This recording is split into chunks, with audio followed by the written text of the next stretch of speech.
Good afternoon and welcome to today's New York City Council hearing on the Committee of Aging. At this time, during today's hearing, no one may approach the dais.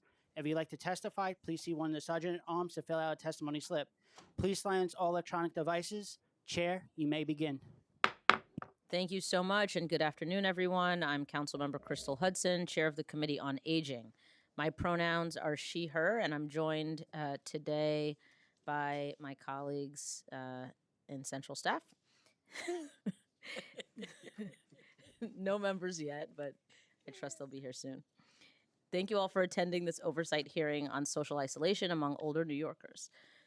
As many New Yorkers gather with family and friends for the holiday season, we must recognize that for countless older adults, this time of year heightens feelings of loneliness and disconnection. Social isolation occurs when an individual has little or no meaningful contact with others, limiting engagement with family, friends, or community. Loneliness, while related, is the painful experience of feeling that one's relationships lack closeness or meaning. Both are linked to premature death and of disease, anxiety, depression, cognitive decline, poor physical health, and reduced quality of life. New York City is aging rapidly. It is now home to a record 1.43 million adults aged 65 and older, a 53% increase since 2002, making New York City one of the fastest aging cities in the country. According to NYC Aging's 2025 Service Needs Assessment, 22% of surveyed older adults report socializing less than they would like, and 17% report relatively high levels of loneliness. About 30% of older New Yorkers live alone, a share that rises to 40% among those aged 85 and older. Nearly 37% report at least one disability, with rates approaching 50% in the Bronx, factors that compound isolation and make connection harder.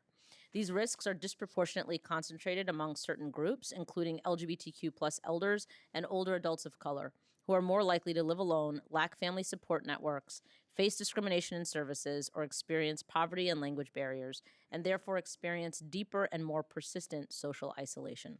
We are grateful for NYC Aging's work. Older adult centers, friendly visiting, wellness programming, and mental health supports all play important roles. But as the city becomes older, more diverse, and increasingly socially fragmented, we must strengthen our infrastructure for connection. Today's hearing is about understanding how the administration identifies socially isolated older adults, how effectively existing programs reach and support them, and what capacity, coordination, and innovation are needed so older New Yorkers don't simply survive, but belong across neighborhoods, cultures, languages, incomes, and mobility levels. This is the final Aging Committee hearing of the legislative session, so I want to take a moment to reflect on how far we've come and to look ahead at the work still before us.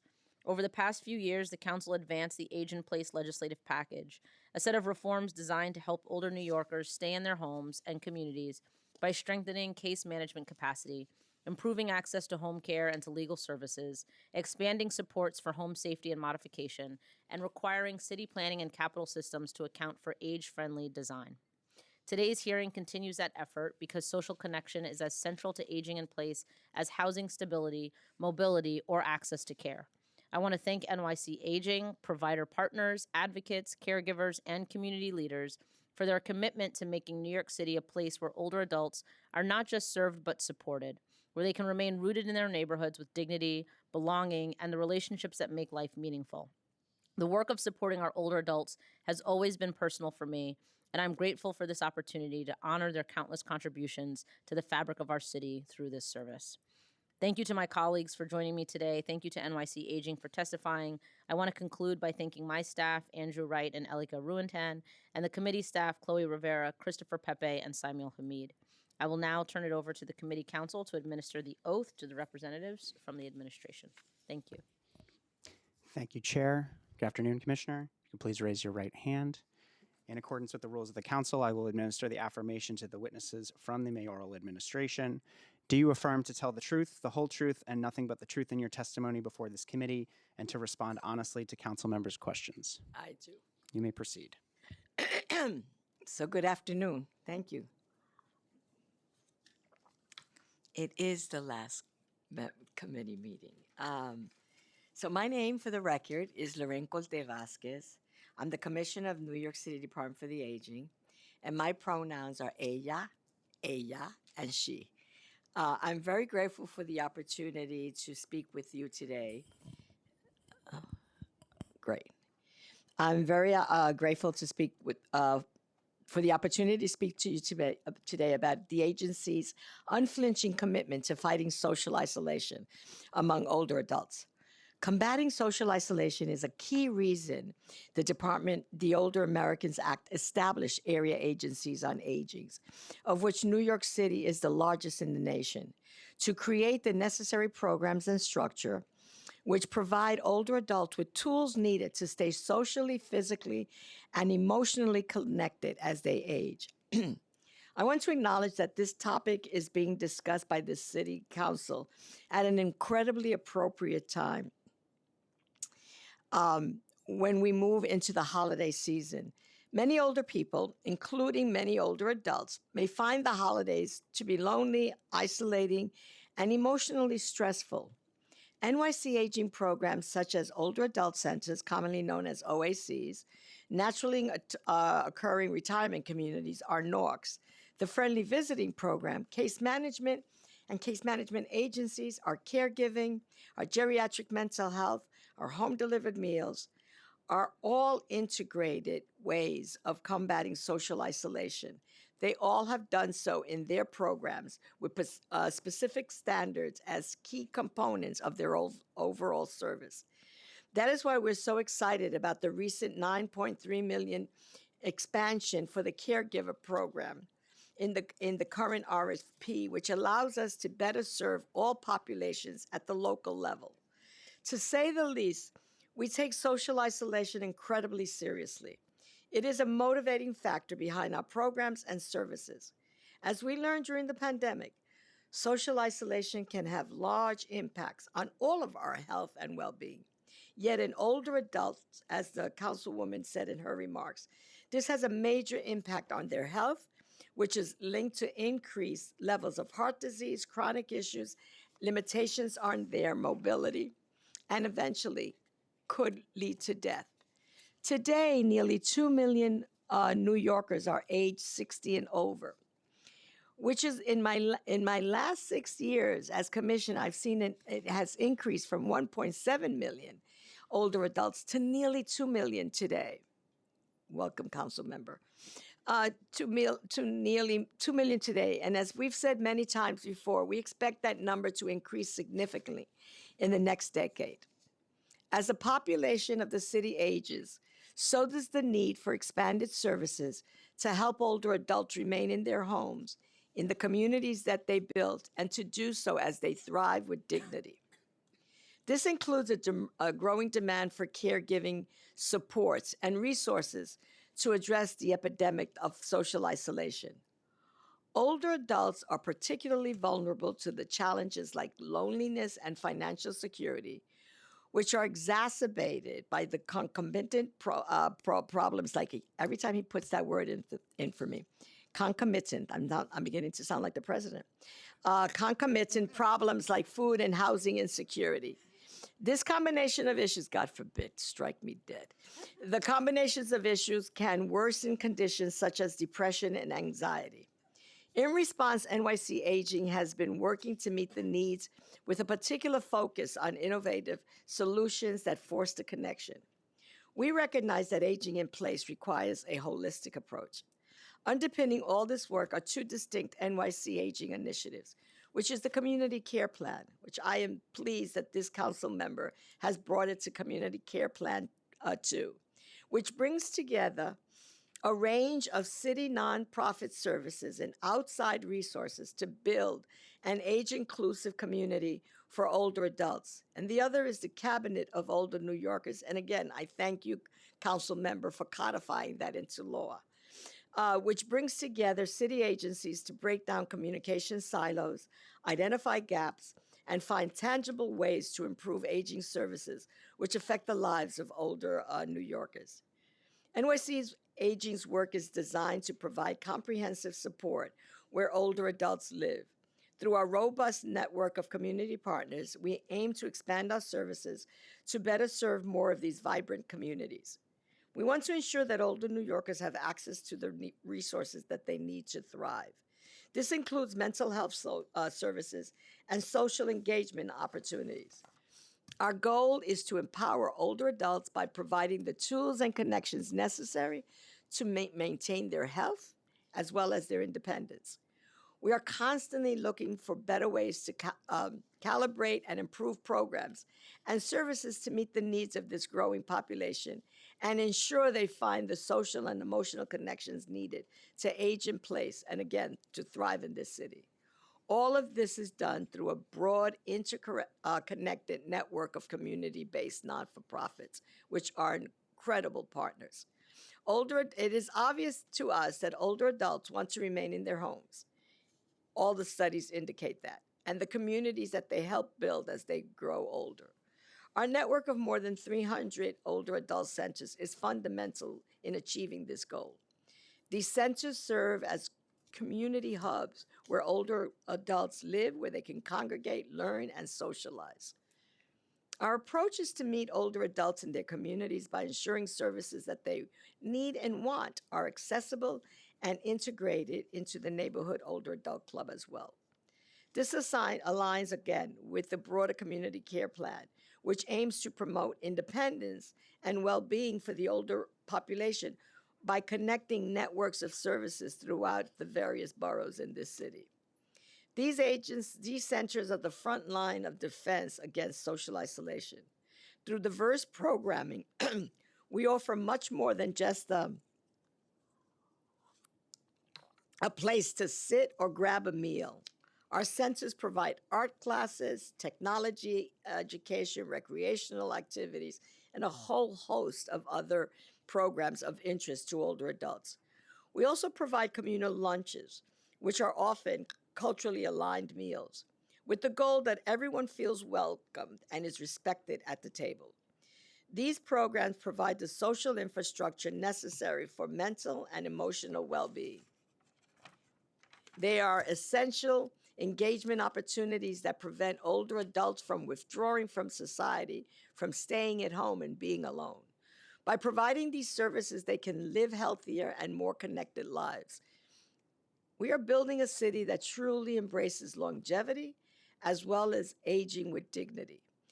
We also recognize the need to provide services which are culturally and linguistically appropriate for older adults in the various communities throughout the network, a goal that this committee and our agency have shared since the early years of my administration. Our programs are required to know and understand the communities they serve and provide programming in appropriate language, but equally important, with an appropriate social, cultural focus. Welcome. Where am I? We see this diversity in centers which serve a multitude of Spanish-speaking communities, LGBTQIA plus specific centers, and centers serving Muslim, Asian, Caribbean, West African, and a range of other ethnicities and communities. The same applies to our NORC services, where older adults are further supported in their homes and buildings, where they have lived for decades. NORCs are set up to address and combat social isolation because of their unique position where they already exist in a place where older adults have found and set up communities. These include healthcare management through nursing services, civic engagement through interactions with case assistance staff, and working with housing management to address long-term housing issues experienced by the older adults in those complexes. Institutional care and to keep them in, these are key services which help prevent older adults from moving into institutional care and keep them in their homes and the communities longer.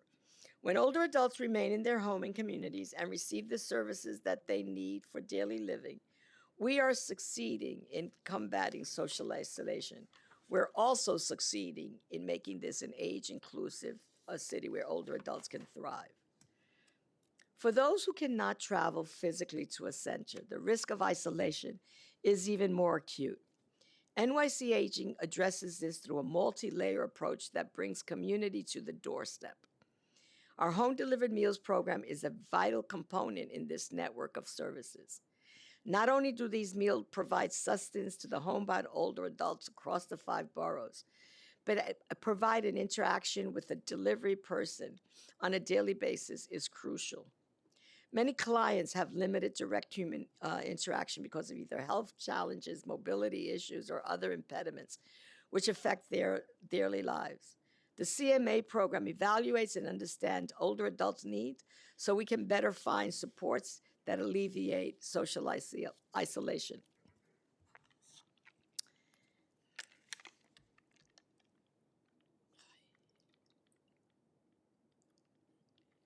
Oh, thank you for making it cold water. I really mean that.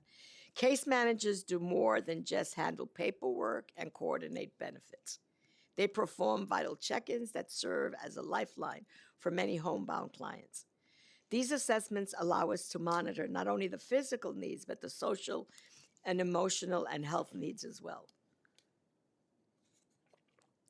When a case manager checks in, they are often the first to notice if an older adult is feeling lonely or disconnected. This allows them to intervene early. We want to ensure that no older adult remains invisible or marginalized. We're fighting that on a societal level, just because they cannot leave their home. Meals are still a part of this equation, and we continue to hit milestones in meal delivery, with a record number of more than 10 million meals served to older adults throughout the 5 boroughs. This includes the 6.1 million meals served at the 300 plus OACs in the network, and the 4.2 million meals delivered by our home delivered meals providers. That means there are 10 million interactions with older adults over a meal, and everyone represents an opportunity that the agency has taken to address and alleviate social isolation. Hi. Because we recognize the vulnerability of older adults to become socially isolated, NYC Aging operates the Friendly Visiting Program, which is available to homebound clients through our case management agencies. Through the 9 providers across 5 boroughs, case managers can identify a client who is lonely and then refer them for an assessment where they are matched with the volunteer who fits their specific needs. The volunteers undergo background checks, training, and commit to be in the program for at least 6 months so that they can forge relationships. A coordinator monitors these matches to ensure the older adult is happy and safe. Volunteers visit and speak with the homebound older adults in the program, where they share interests and build friendships, which ultimately limits social isolation. We are currently recruiting new volunteers, especially in areas with shortages like the South Bronx, and encourage anyone who is interested in serving as a volunteer to call Aging Connect to begin the process of joining this incredible program. These interactions are not just a phone call. They also often blossom into lasting friendships that bridge generational gaps. It significantly reduces feelings of loneliness for other people who might otherwise go days without a conversation. We have seen firsthand how a simple weekly visit can completely change the outlook of an older adult. It gives them something to look forward to and reminds them every time that they're a valued part of our city. This focus on connection extends to our mental health programming as well. Placing licensed clinicians in our centers makes it easier for older adults to get help without the stigma associated with seeking therapy. By coming into an OAC, an older adult will be able to access a hub of services, all of which are part of our effort to reduce social isolation. If they don't want to come into an OAC, they can schedule mental health counseling over the phone or by calling Aging Connect, who will connect them to other programs. By treating mental health as a normal part of aging, we can better address the depression and anxiety that also stems from isolation. We're giving older adults the tools to process their feelings, to reconnect with the world around them. The goal is to be connected and ensure we limit isolation in every aspect of our program services. In conclusion, I am immensely proud of the staff at NYC Aging, the provider network, who accomplish this every day. We consistently are working to be more innovative and efficient in meeting the diverse needs and growing needs of New York City's older population. This population is very distinct than when the population existed with the Older Americans Act. This one is more diverse, speaks many more languages, comes from many more countries. Like you, we are concerned that social isolation in our communities and the ways in which older adults may be cut off from the bonds that strengthen their lives. This is why this administration has invested hundreds of thousands of dollars in an anti-ageism campaign to make sure that older adults are not invisible. You are the ambassador to combat social isolation. You are also an ambassador to stand up against ageism and break the chain of despair in older adults. We all are. We have to call it out when we see it. With your continued partnership, we can ensure that older adults not only care for, but are celebrated and respected. We want to ensure they have every opportunity to live their lives and the lives that they worked for and earned so they can thrive as dignified older adults. That is why a well-resourced, comprehensive community care plan should be a mandated service approach to New York City if we're going to be an age-inclusive city. We must also advocate for the same statewide. I'm asking each and every one of you to call your colleagues on the state to ensure that the state has a comprehensive care approach rather its tendency to a more medicalized approach. We must all become the activists needed to ensure we can achieve this goal. I thank you for your steadfast commitment to New York City's older adult and to your great support and unflinching partnership with this agency. Thank you so much, Commissioner, for that testimony. And I'd like to recognize that we've been joined by Council members Linda Lee and Chris Banks. I will start off with a few questions and then go to my colleagues. How does NYC Aging identify homebound older adults who are not connected to city-funded services?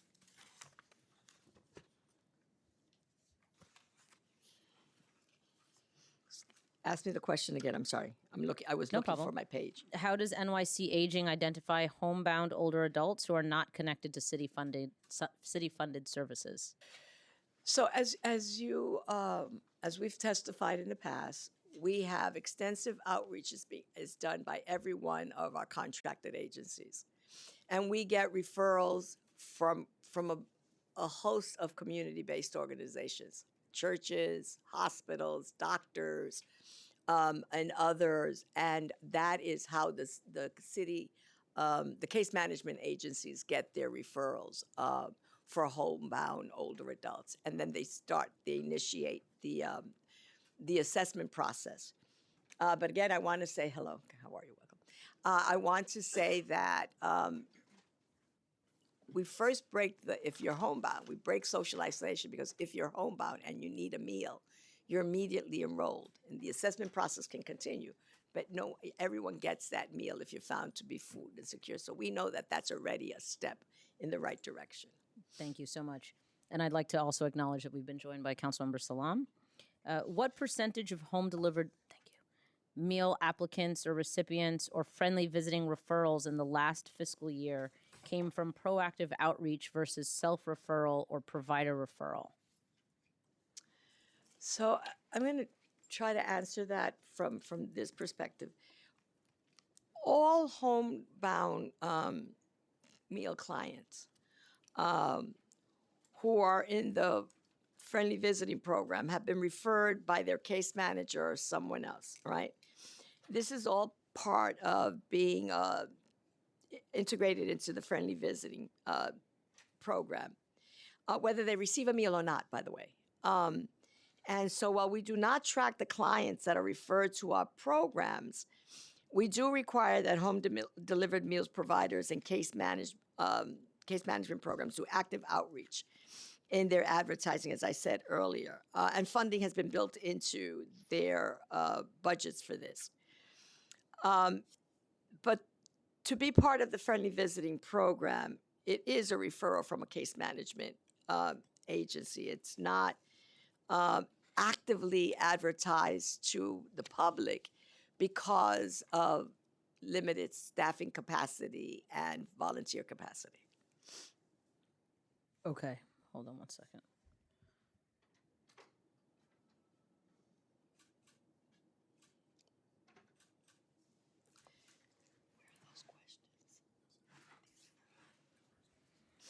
Okay, according to your 2025 service needs assessment, NYC Aging and its providers serve just 12% of the city's older adult population in fiscal year 24.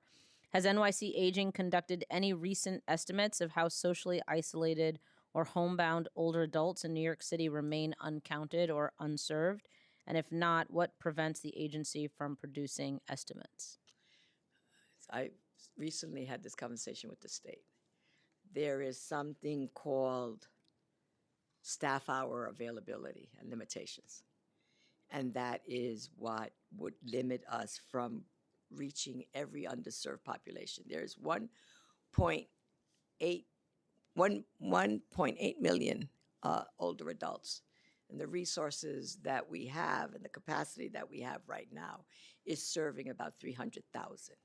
So if I were to look at population and base and extrapolate that there is that what the need is, we are way under. That is a major unmet need, and I'm trying to get the state to understand that from a population basis.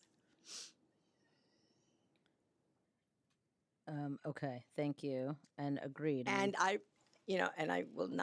cannot resist asking you that we need to impress upon our state colleagues that the way every other county does a wait list is very different than New York. We're the largest county. Our 5 counties present the largest population of older adults in New York State, and that we should have special consideration or a different barometer than what they consider wait list, just by scope and size. Yes, thank you for that. In a recent survey of 8,600 older New Yorkers, where 22% said they do not socialize as much as they would like, and 17% reported very high levels of loneliness, how many of those respondents were not connected to any NYC Aging funded program? So the good news is that most of them were not, because we made a concerted effort to do the needs assessment survey from people who are outside the system, Got it. because we wanted to hear.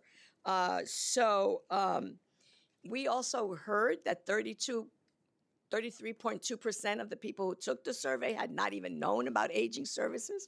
So, I mean, we met that goal, and it's an alarming fact to come back at you. But that was the goal, was to say, how are we doing for those who are not part of our services? Okay, Right. so taking that into consideration, how many of those respondents were not connected? Would you say it's 100%? I wouldn't say 100%, but I would probably say probably a lion's share, anywhere upwards of 50%, definitely. Thank you. Okay, I'm going to pause here briefly to take questions from Councilmember Banks. Thank you, Madam Chair, and good to see you again, Commissioner. Does the agency have any data on how many older adults across the city are living alone or do not have family nearby? And is this information broken down per council district? And if so, what are the number of adults for the 42nd council district? We don't have that data. To get that data, we would have to work with other city agencies that get that data. That is not to say that we can't work to try to get some number close to what that would be. Okay, and in my district, many older adults express the interest of volunteering and technology and other opportunities. Does the agency have a program that connects older adults with CBOs, elected official offices, or other agencies that are looking for volunteers or offering technology, refresher programs, or other opportunities to get them out and about? So I'm going to parse it into 2 parts, right? The first is the volunteer part. The NYC Aging has a program called Silver Stars, where we can take former city retirees as well as anyone who wants to work. And sometimes it's really not work that people are looking for, but maybe volunteer opportunities. Right. And that is part of NYC Serve. And so we do everything that we can to get people to volunteer. The other thing that we have is something called the CSEP program, which CSEP. is the Older Adult Okay. Community Employment Program. That program is a program that then uses a lot of those paid older adults to serve as volunteers in the older adult club.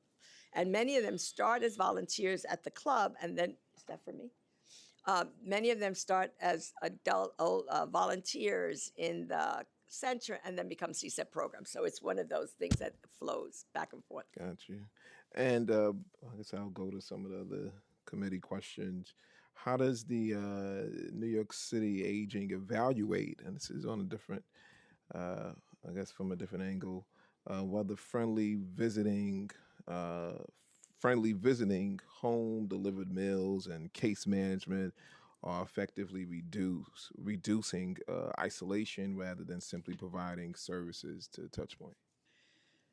So I'm fascinated by that question because a service touch point is the exact thing you wanted to do. Right. You wanted to have a service touch point with older adults. I think the intent of that question is how do we say it's meaningful Right. and lasting? It is more than just a call. Okay. It is more than just dropping off the meal and tapping on the door. Right. It really is a connection to let that person know someone is here.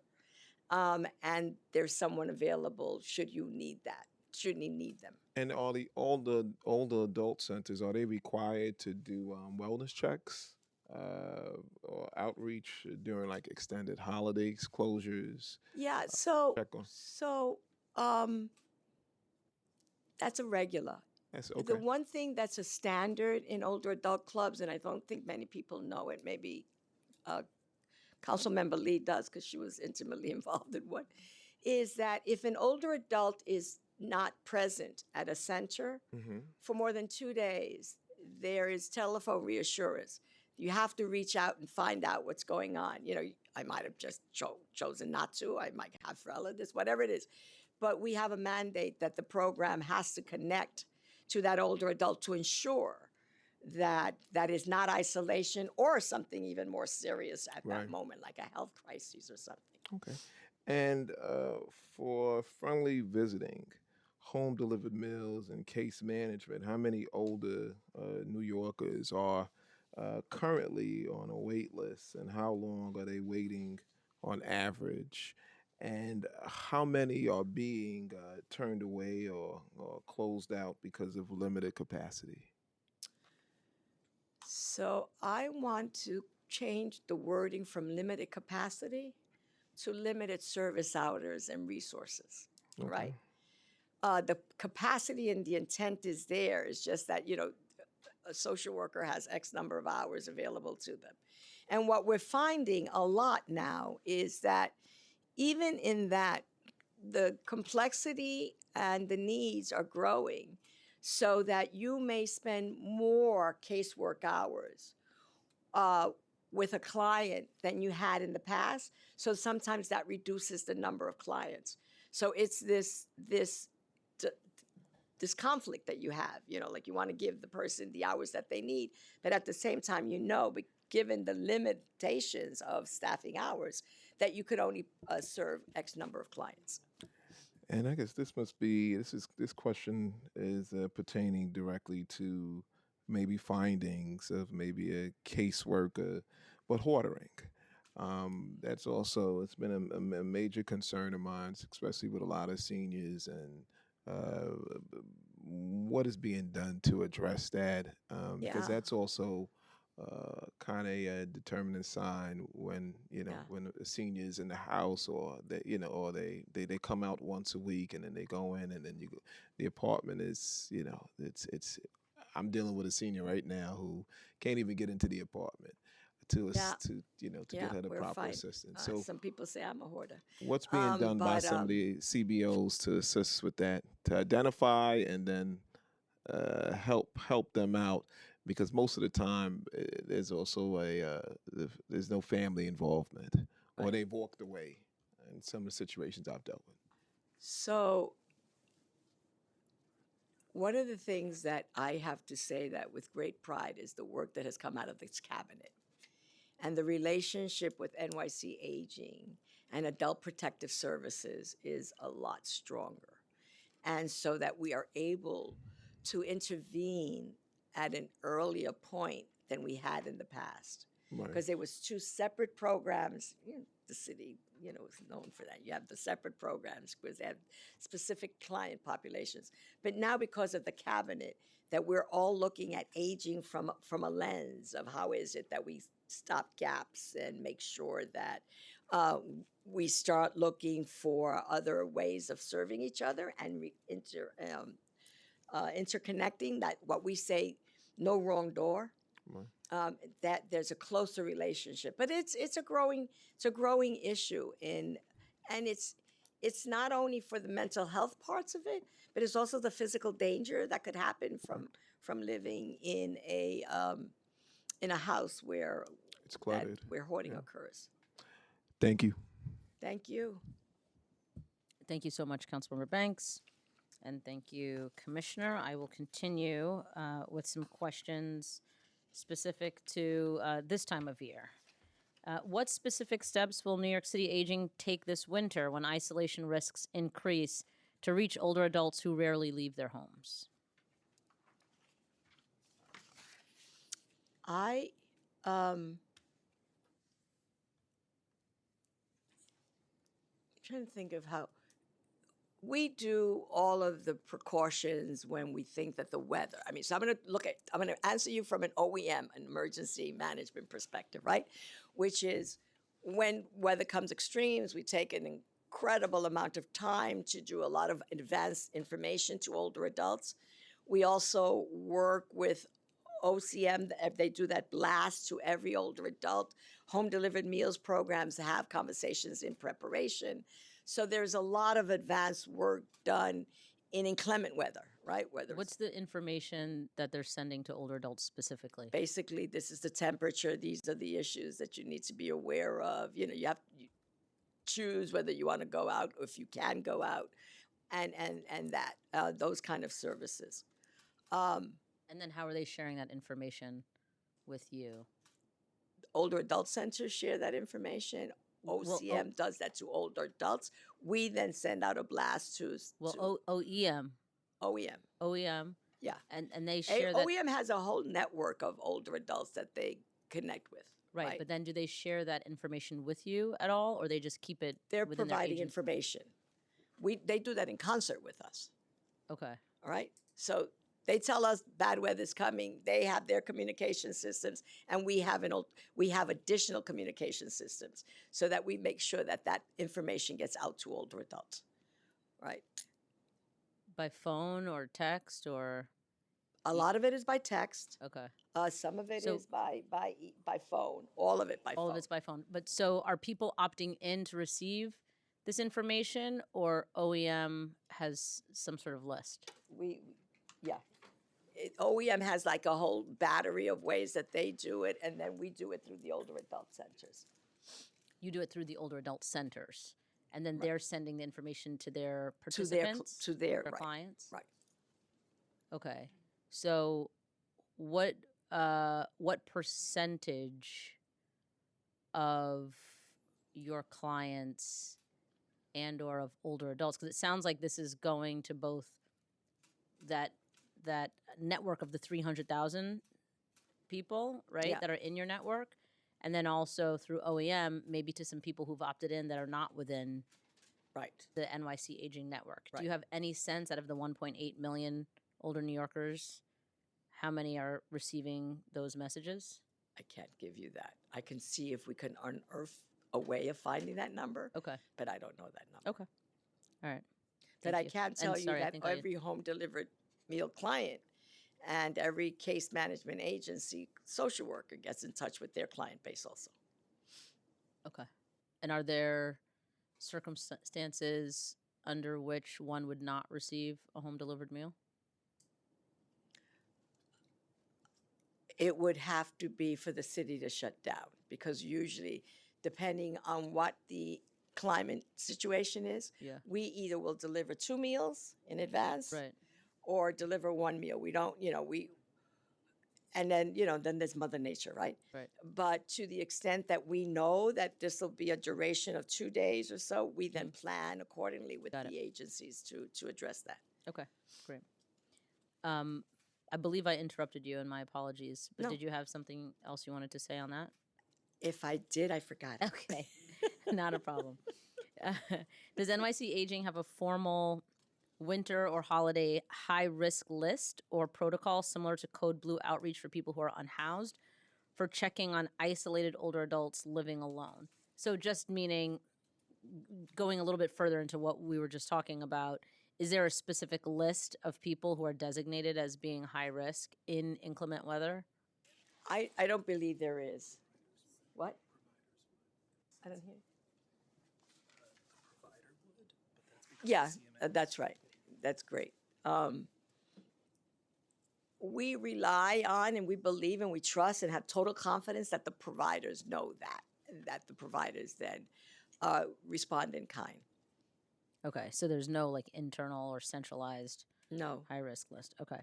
Is NYC Aging coordinating with the New York State Office for the Aging's Winter Wellness and Get Set Up initiatives so that socially isolated older adults are proactively referred to those virtual social engagement offerings rather than simply being told they exist? Right. Yes. Yes, we you're do. connecting them, you're saying. Whenever they want to cooperate with us. How is NYC Aging coordinating outreach with hospitals, EMS, NYCC, property management, and Medicare and Medicaid managed care plans to identify isolated or at-risk older adults? That work through the cabinet has been what has connected these agencies and that no wrong door approach. Okay. So all that to say is that it applies in social isolation also. Okay. No other questions from other colleagues? No? Okay. How does NYC Aging assess whether mobility limitations, such as ambulatory disability or lack of safe sidewalks, are preventing older adults from participating in older adult centers or community programs? Yeah, again, I'm going to go back to the work of the cabinet. One of the things that we've been working with Department of Transportation is precisely on that. And we're really happy with the number and the increased number of audits done by, is that what you're asking about? The number of audits done by the older adults in communities that will help the Department of Transportation engineers know what some of the issues are so that they could be age inclusive.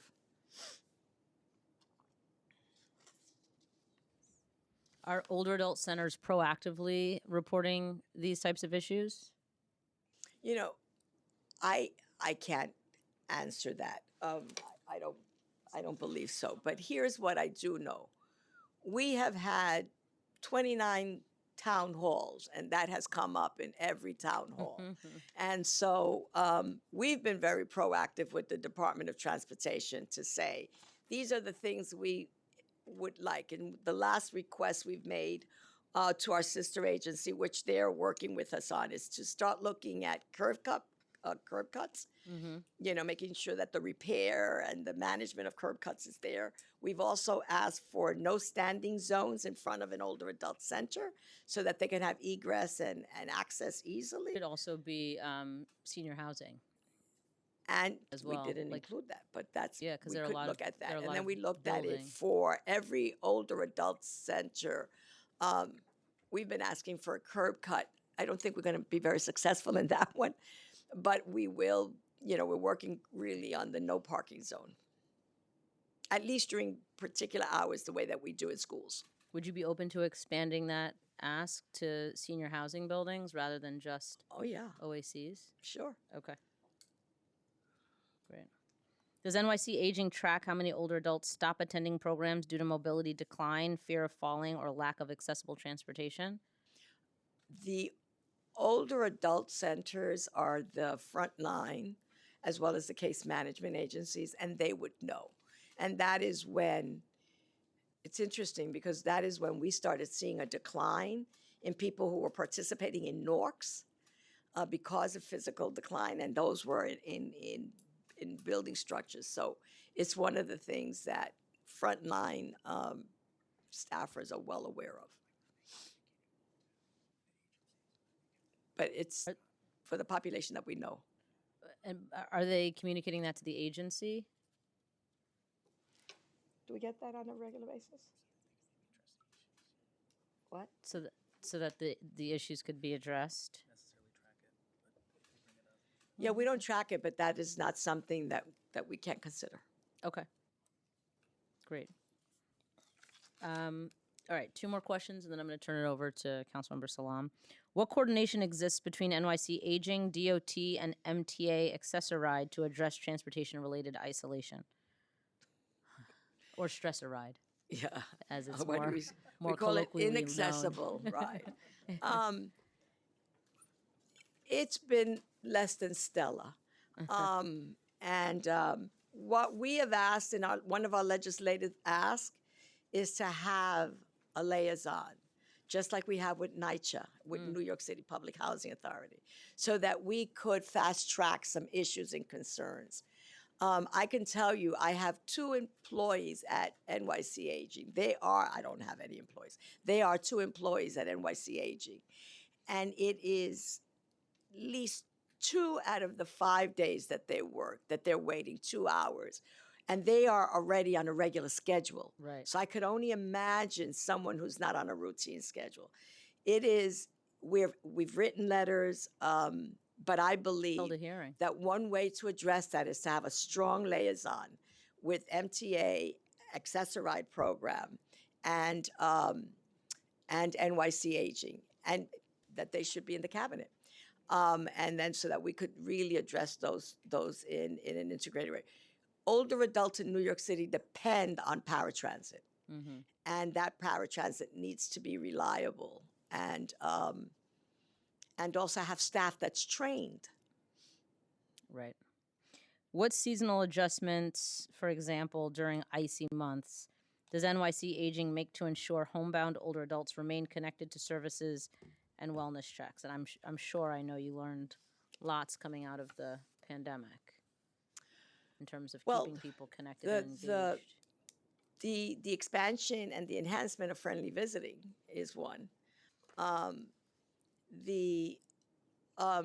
We come up with, and I think it's still in a pilot stage, and I'll get you more information on that before the end of the year, of a system where we track the drivers so that the older adult will know when the meal is coming. But not only that, do we track the driver and the meal delivery, but that also gives us information on the connection with the older adults. And so we're looking at that system. I believe that it's in a pilot stage. But right now it's all, depending on paper, and we're trying to improve this client database system that we have to something called Vive, which is more interactive. Right. Okay, I'll turn it over to Councilmember Salam, and then I'll come back. Thank you.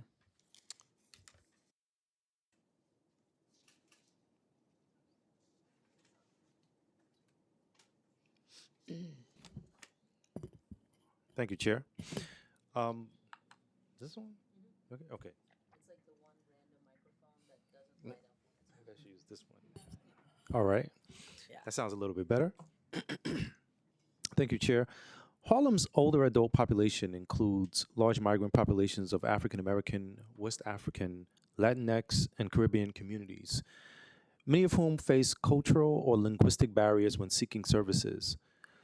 My question is, what specific steps is DIFTA taking to ensure that Harlem-based older adult centers, NORCs, and case management programs provide culturally appropriate programs for multilingual outreach that actually reaches LEP older adults or remain socially isolated? Thank you for that question. It's a great question.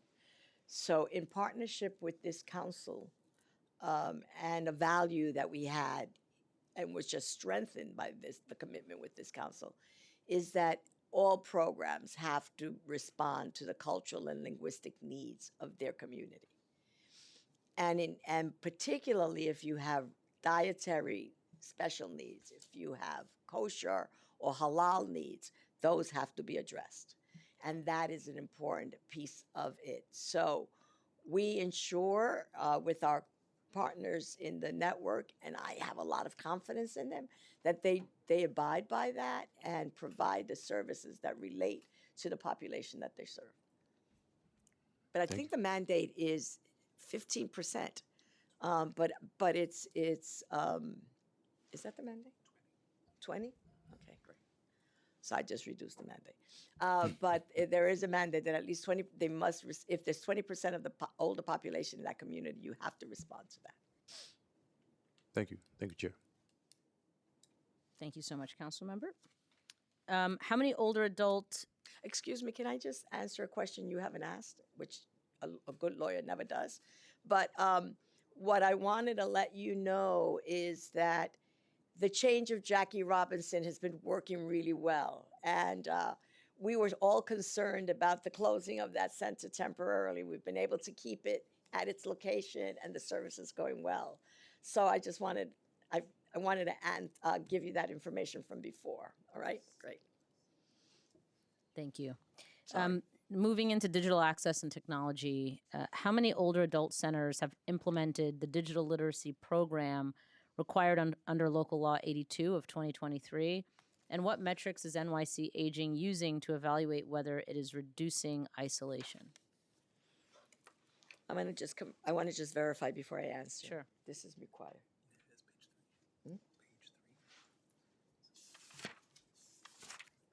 I thought it was required, right? Okay, so it's a requirement, and the requirement is that from local law is that there's 59, one in each district, right? And we're very happy that 230 older adult centers offer digital training and literacy programming. 230? 230, which is far beyond the requirements of the 59 of the city of the local law, right? That is not to say that more can be done in this area. This is one of those areas of growing need. And this is one of those areas that we see integrated and tied to financial security and workforce issues. So we're very cognizant of the fact that this is an area that needs continual improvement. But not only literacy, digital literacy, but also work-related digital literacy to enhance your employability. Does NYC Aging track the number of older adults who can't access virtual programming because they lack broadband devices or digital literacy? No, we don't have like a geek squad. You know, we don't have that. It would be Best Buy gave it up, you know, because it's so costly and no, we don't have that. But just tracking the number of folks who can't. Well, what we do know is because of the effort that we did, the major effort that was done in this city to expand digital access through the Nycc program. And what's the other program called? Link? Big Apple Link. Oh, Link NYC? yeah, so that we know that our ability to expand digital access has increased. Do you But know? there's still deserts. Yes. And then do you have a sense of where those deserts exist or demographic groups where digital exclusion is the highest? And are you doing any targeted outreach? We know where they do exist, which are in our Nycc facilities, all right, and surrounding areas. I don't have where they are digital deserts, which is different than a digital desert versus an affordability issue. Right. And so, you know, we look at the distinction of both. You know, the affordability issue, I think, is a larger issue with some of our providers. Not our providers, but digital providers. Understood. What plans does the agency have to expand access to devices, subsidized broadband, or in-home tech support for isolated older adults? And I'll scratch the last part since you said you have no geek squad. We have no geek squad. we hope that moving forward, there will be another tablet distribution and expansion program for older adults, and that should be targeted to particular communities. We've saturated NYCC, but there's lots of other non-NYCC communities that would benefit from the tablet program. Do you need additional resources for that? I would say that there's no tablets available at this time to distribute, but I do think that it is a direction that we should be going in. Understood. I would take that as a yes. For homebound and mobility limited older adults who cannot realistically participate in online programming, even with training, due to cognitive issues, sensory loss, or poverty, what non-digital alternatives is NYC Aging investing in so they're not left further behind as more services move online? That's a great question. I do not have the slightest. What? Where? What page?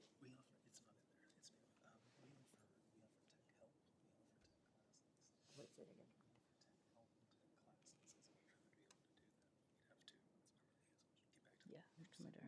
Yeah.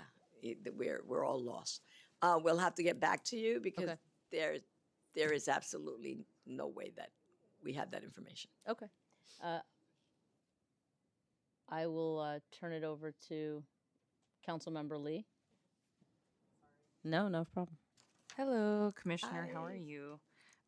Sorry, forgive me if because I was trying to remember. When was the last time that the HDM contract the RFP was up? The HDM, Yeah, the case management one. I'm sorry, the case case management management. RFP. The RFP was, I think, 3.5 years ago. It was extended. Huh? We're in what? Year 2. We're in year Okay. 2. All right, of the 3-year contract. So it won't be extended till. It won't be up for another few years, right? I'm guessing because it's usually around 5 years. Yeah. Okay.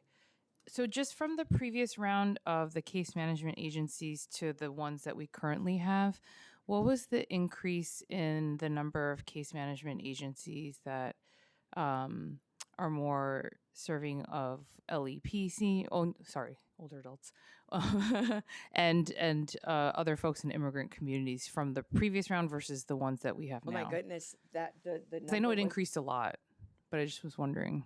Yeah, the number, we increased it the is. number rather significant. What? Now, I know, but that's not her question. Yes, we all have to serve those communities, but that's Right. not the question. How many are managed and run by communities of color?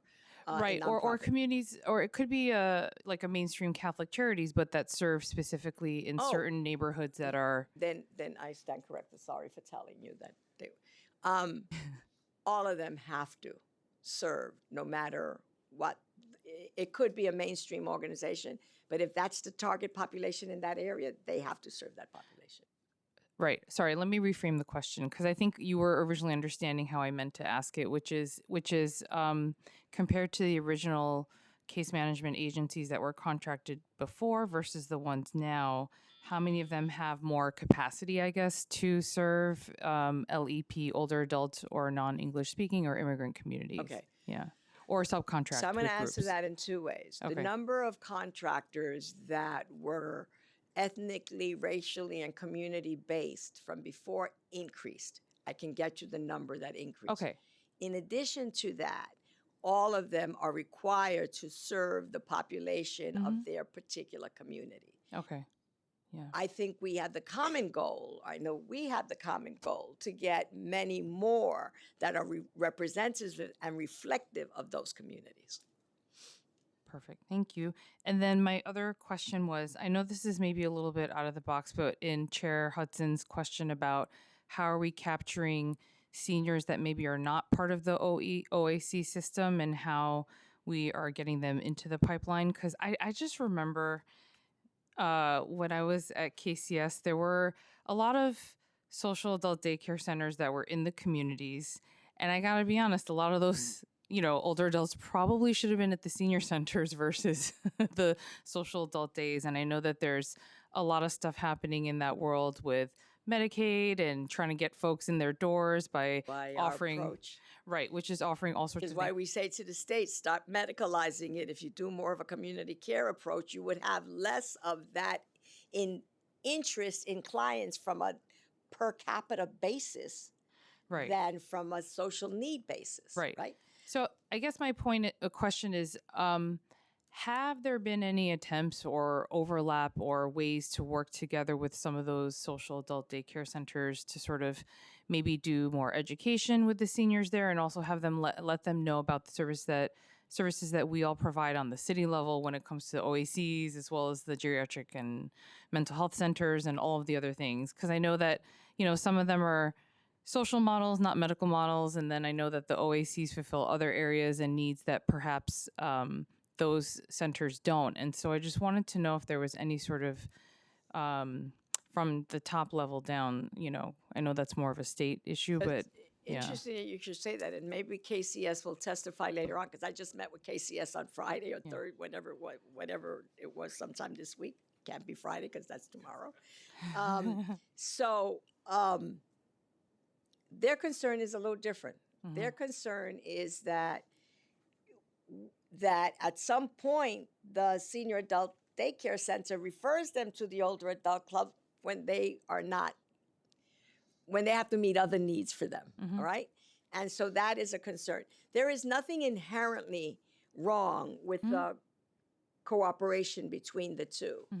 It's just that the intent of one is different than more, I would say, inclusive and embracing of a community care model. One is medically based. It's based on Medicaid reimbursement. And the other one is more in terms of a broader community care plan.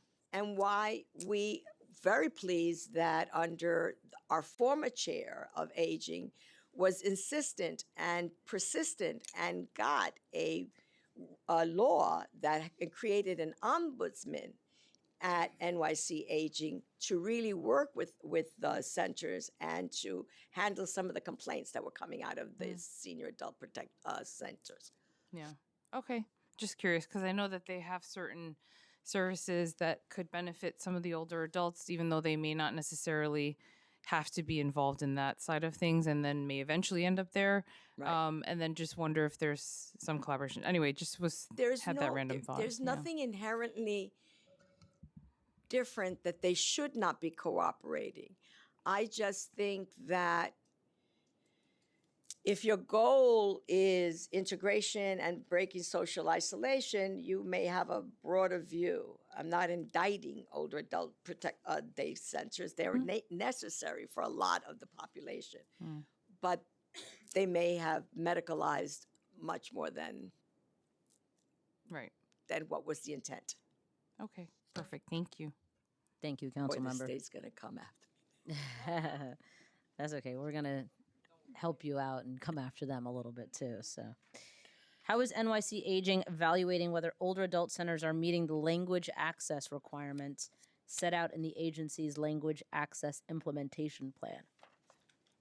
Yeah, that language access is of all of the things is not a concern in terms of NYC Aging. Our providers are very cognizant of that and very responsive to the communities that they serve and ensure that those language needs are being met within the capacities that they have.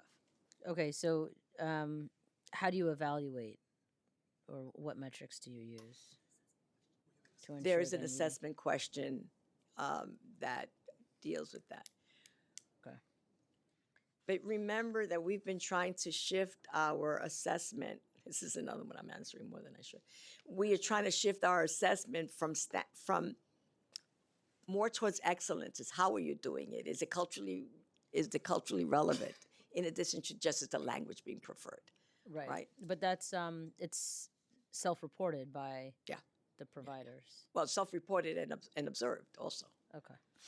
Does NYC Aging track how many older adults with limited English proficiency are enrolled in older adult centers, friendly visiting, or case management, and whether language barriers affect participation rates?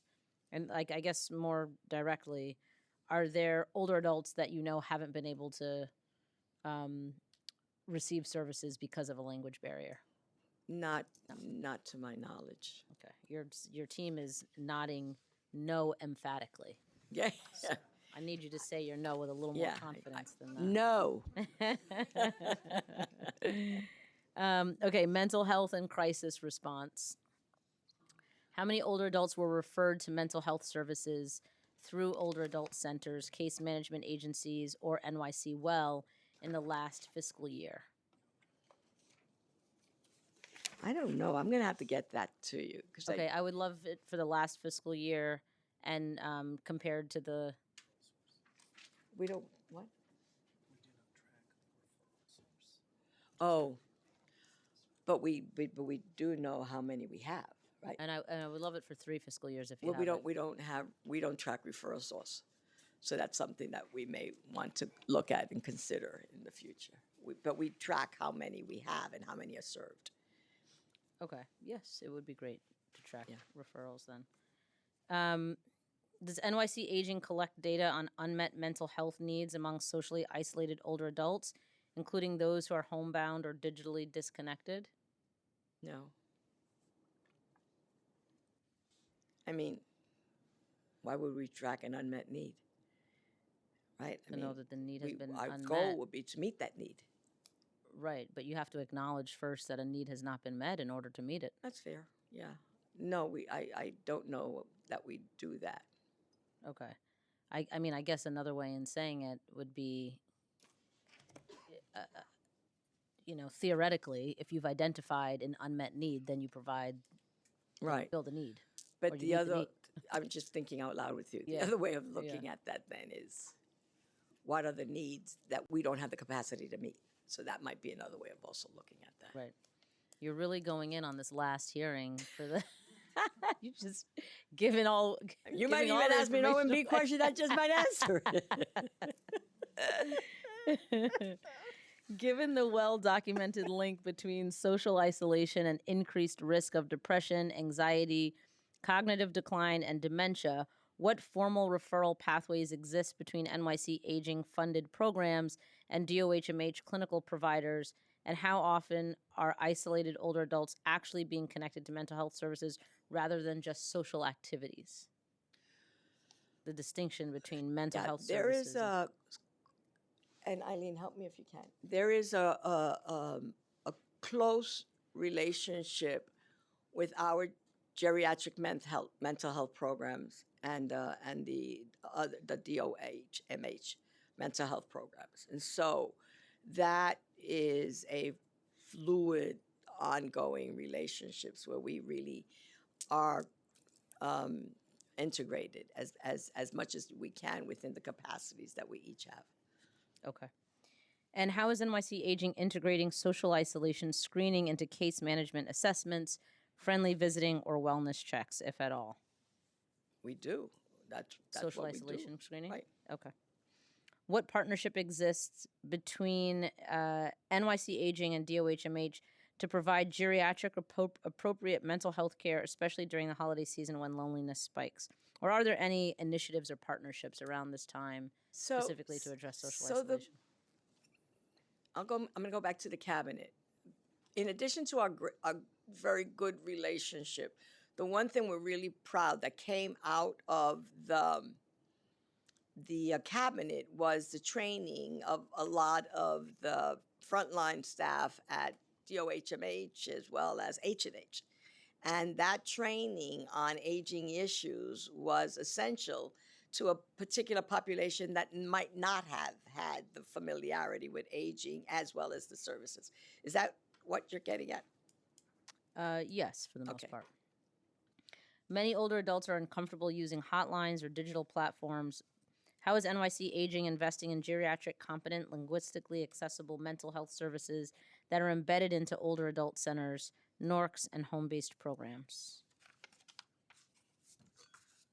We don't have hotlines per se.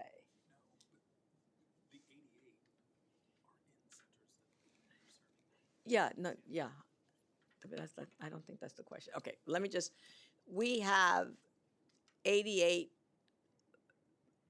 mental health professionals embedded in older adult clubs. Of our geriatric mental health, we have what we call a hub and spoke approach, right? So you might have the hub is the mental health facility, but then they're also embedded in 88 older adult clubs. But your question was, as I understood it, was what's the actual number? And we don't have, other than the 88, we don't have any other mental health programs embedded in our older adult centers. Is that accurate? Yeah. Thank you. Okay, moving on to LGBTQ plus older adults of color, and immigrant older adults. How is NYC Aging measuring whether LGBTQ plus older adults who are more likely to live alone and lack family supports are being effectively reached by existing programs? As with all of our other programs, and I don't know that I mentioned this before, we have a uniform loneliness metric to ensure that we're tracking the outcomes of our programs and services, all right? In terms of LGBTQ, early on, all of our programs are mandated to take the training and sensitivity and their staff, the first line on LGBT populations. And so being that is if that is a number of a population in a particular community, then they have to be prepared to serve that population in the same numbers as they would any other population. And also, I want to just thank you and Councilmember Caban, because we had our first meeting of the LGBTQ I plus population advisory council, and it is a really robust group of advocates who I know will help shape how we move forward and ensure that that population, particularly.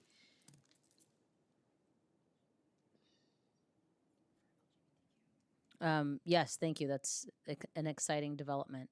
20% is the threshold for languages and LGBTQ plus. That's included in, as all target populations are. Okay. What culturally specific outreach strategies is NYC Aging using to reduce isolation among Black, Latino, and Asian older adults who face higher rates of poverty and linguistic barriers?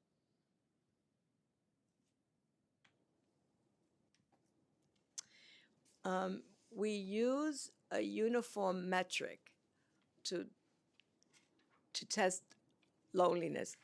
What you just triggered in me is that metric culturally relevant? So I'm going to go back and look at that. Okay. How is NYC Aging tracking participation and loneliness outcomes specifically for LGBTQ plus older adults and older adults of color, and what dedicated programming or funding streams exist to address their higher likelihood of living alone, experiencing family estrangement, and facing discrimination in services? So I could answer that for the LGBTQ because it's one of the first goals of the advisory council is to look at that. Now, we would love to expand that to communities of color. But it's a resource. So you're saying it's you do better in the LGBTQ plus space than you do in the. And we have a goal with this advisory council to look at that in with more depth. Okay, well, that's good to hear. I would question, what about those of us who check all the boxes? Right. And are we doing enough for them? Yeah. Okay. I think the heart of that question is cultural relevancy and competence and whatever metrics we have. Right. To make sure. But then that also is a question of the resources meeting the capacity, Absolutely. or the need, I mean. Okay. Going to programming. Of the more than, you said 300,000 older adults served by NYC Aging and its providers in fiscal year 2024, how many received no ongoing relationship-based service, such as friendly visiting, regular group activities, or support groups, and instead had only transactional or one-time interactions? I can't think of any who would just have a one-time interaction or transaction. If you're at a senior center, you had a meal, you had a class. If you were home delivered meals, you've had other kind of interactions. I can't think of anyone just having one interaction. So 0 is the answer. 0 would be the answer, and I will be corrected. Are they nodding? Look, I'm looking to see for any corrections, so I don't see any corrections. All so. right. I know Charlie's looking a little I- uncomfortable. Yeah, it would be highly unlikely. That's what I will say. Highly unlikely. Okay. Bye, Linda. Okay. Happy holiday. NYC Aging survey shows loneliness is particularly acute in some outer borough neighborhoods with limited access to older adult centers or recreation. Is there a plan to seed new social infrastructure like older adult centers, satellites, or mobile programs in these service deserts? And is there a timeline for that? There isn't a timeline for that because that is about resources and matching capacity and need. And as we identified earlier, you need additional resources. We've identified earlier that the resources do not keep up with the needs. Understood. You did tell me earlier that if I had any OMB I questions, did, you might I answer did. I them. So just I don't had know. a You're getting shy now. a momentary lapse there. All right. Data and metrics. What data does NYC Aging currently collect to measure social isolation among program participants?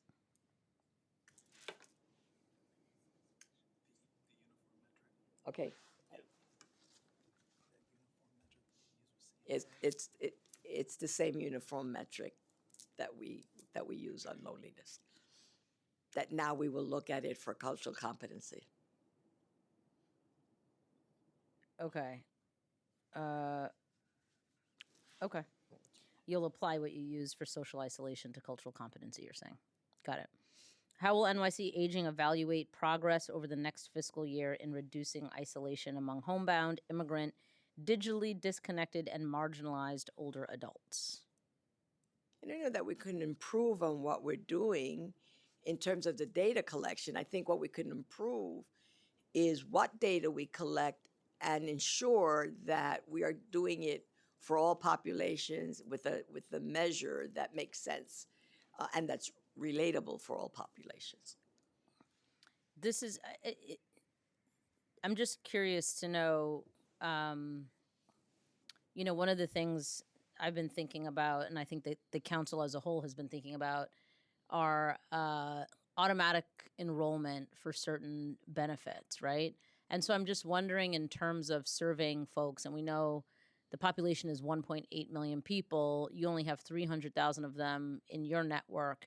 And so I'm just wondering, have you given any thought to how to expand outreach in terms of, the government knows how old everybody is.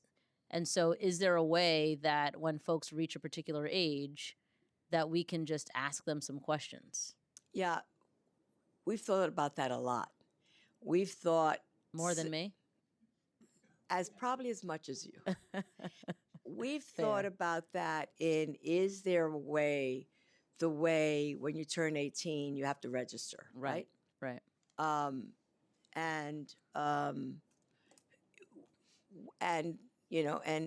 the magic of AARP, the minute you hit 47, they know to start targeting you for the next 3 years, so you become a member. Member. And we've thought of ways of how do we do that to have the government entity send out a notice like, "Are you aware?" Right. And it'll be something we might want to tackle with the cabinet, but that's city agencies. What we've done so far with city agencies is look at no wrong door between us and SNAP and SCREE. Right. Try to integrate those, but those are quite limited populations also. Yeah. Well, it's Um, also like matching software systems and Right, data right. collection And we all do of have that. memorandums of agreement for that, for particular things. Right. But I think what you are alluding to and what I would love to see too is a universal way that that becomes automatic. Right. And I Right. think beyond just informing people that they might be eligible for something or informing them about a particular service or program, it's actually enrolling them in said program or Well, we inviting wouldn't know, them. but they would, that might be a little more challenging, but it For gives your- us an opportunity, right? Yeah. And I think for your agency, it's a little bit different because there aren't necessarily specific Income guidelines. benefits. Yeah. Well, not even just income guidelines, but age. Like you might, reach out to every older New Yorker and say, like, do you know here are your 5 closest older adult centers that you can Right, visit for right. meals and programming and so forth. See, Um, what I would envision, would love to see, if I could live to see that, would be that you would get a notice on your, 60th, 59th birthday. mhm. You're going to be eligible for all of these things. Right. Or do you know someone? Because now that's the other thing is like each one has one, right? So do you know someone who, and put that out in a public domain in a way that we've not had the capacity to do that? Yeah, and I think that's great, but then I think at your 60th birthday, then we're actually just enrolling you in the thing that you're qualified to receive, Yeah. rather than informing you of it, and then you still have to Yeah. do the work to enroll. But I think we're saying Yeah, more or less and the I same think thing. we looked at the feasibility of sending a birthday card out Oh yeah, as the first piece. sounds like more resources could get you there. But exacto, stamps are now 46 cents, and that's a million I eight, thought they were more than 46 cents. Are they maybe just 46? so. Goes to show you. I can't remember the last time I put a stamp on something. So, okay. I want to get into federal threats. The city comptroller has warned that proposed federal policy changes under Trump, such as aggressive Social Security overpayment recovery and major cuts or restructuring to the Administration for Community Living, could significantly disrupt the supports older New Yorkers rely on. What is NYC Aging's assessment of how many older New Yorkers could lose or see disruptions to services if these federal changes advance, and how is the city planning to mitigate potential impacts? The way we try to mitigate this is because of the degree of uncertainty, and what you get is pronouncements with no action, no plan. You have no idea how it's going to be executed. So it's very hard to plan around that. So the best that we're doing is trying to mitigate fear and concern. And with those things that we do know about that were certain, like SNAP, we went into action immediately and started saying, okay, how is it that we can provide more meals for those people who will lose SNAP, who will be food insecure? But in terms of, it is infuriating because you have these pronouncements and all they do is raise fear and Right. concern. Right. There's no way of how they're going to know who they're going to retrieve Social Security from. Mm-hmm. And it could be all of the immigrant people who pay into Social Security who will never be eligible for it. It's not knowing what the intent is, Right. not knowing, other than fear, not knowing how they're going to execute. It's very difficult to really plan around that, other than an educational campaign to assuage fear. Well, could you identify specific resources that would be prioritized, let's say, for replenishing should they be lost? It from federal- wouldn't fall under NYC Aging. If there were income supports that would be needed on an emergency basis because you've just lost your Social Security because someone deemed that they overpaid you, that would not be under the aegis of NYC Aging. But it's a matter of looking at working with our sister agencies of how are we going to address income support, emergency income support needs, and or income support replacement. Right. Okay. If major federal reductions to aging services or safety net programs are enacted in the coming year, what contingency plans does the administration have, programmatic and budgetary, to prevent a surge in social isolation, hunger, and premature institutionalization among older New Yorkers, especially those already living alone or homebound? So far, there has been no funding cuts to any of the Older American Act programs. So far, thus far, and we've not heard of any coming in the immediate future, which means that if we lost federal funding in any of our 3B, 3C, it would have an impact. But I just want to remind people, and I don't know how long we could sustain it if we feel the federal impact. The city pays 75% of the aging services thus far. And given the increasing federal administrative burdens affecting Social Security, Medicaid, and other benefits, what role should NYC Aging play in benefits counseling and advocacy to ensure older New Yorkers do not lose lifeline supports and become more isolated simply because they cannot navigate new federal hurdles? I think that the role that the agency would play would be to have some of our case management agencies take up, as they do, but take up a stronger role in being ombudsmen for the older adult and advocating on their behalf for some of these benefits. Okay, and then I want to move into the caregiving RFP as my last few questions. Does NYC Aging plan to subcontract services for distinct needs populations within the single citywide caregiving contract? So I want to address the caregiving contract as a whole. First of all, we're really pleased that we're able to bring in additional hours. One of the things that we've seen is that most of the target populations that we had in the 3 target citywide contracts were being really served locally. And so what we're doing is shifting the money locally so that they have more capacity. What we're hoping, can I say this? I can't say this because the RFP is out. The intent is to put the money locally, and while we have a citywide contract is for that, I can say that, about the technical assistance. Okay. So it's because the RFP is out and I don't want somebody to start embargoing it. And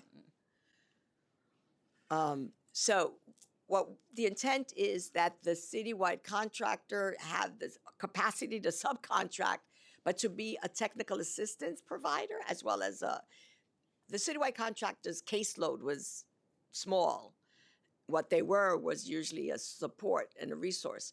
What we're hoping is to bolster that, and in whatever targeted areas, and it's not just, it's for other impairments other than just vision. But that's the intent. The intent is to put more money out in community and build the capacity within the community. Okay. Hold on one second.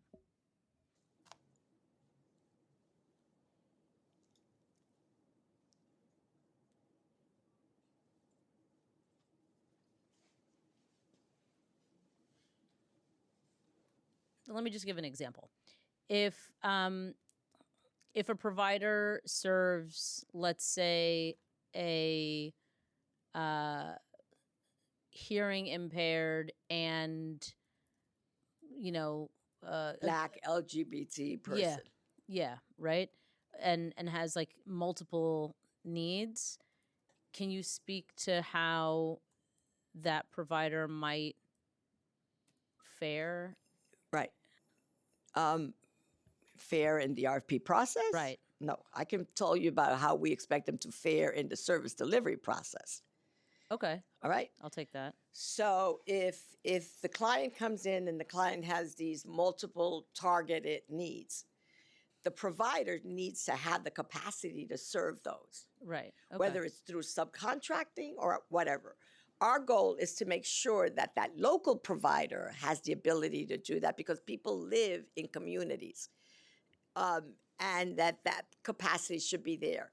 A citywide contractors, what our goal is for them to be a technical advisor and supporter to those 12, 14, whatever they are locally that we're having. I don't remember the number. All right? And so, as well as to provide any special needs that that clients that they may have. But the idea is to be the capacity building and support to that whole network of agencies. And I think that's what I have. Nods of approval. Okay. Okay, LGBTQ plus older adults experience higher levels of social isolation, loneliness, and stigma, as we've discussed. And without traditional family support structures, they often have distinct caregiving needs. How will NYC Aging ensure that caregiving support for this community remains uninterrupted under the new caregiving RFP? No different than anyone else. I mean, our goal is that each one of the programs has the capacity to address that. We know that to supplement the work, because we know that most LGBTQ AI communities don't have a family member and are relying on others to serve. So it's knowing that and knowing how to support those individuals with those different relationships, families or whatever we call them, to have the same kind of supports for the caregiver as we are for the care recipient. And how is NYC Aging evaluating equity when implementing the reductions of distinct needs contracts under the new RFP? I think we just went through that. It's building the capacity locally and having a citywide one to be a technical advisor and supporter in addition to a service provider. Okay, so then I guess under the assumption that an equitable lens and services are being provided. Under the assumption that if I apply for this grant and I don't have that capacity, I've got to figure out how to meet the get need. that capacity built in so that I can be a bidder and qualify for that grant. Okay.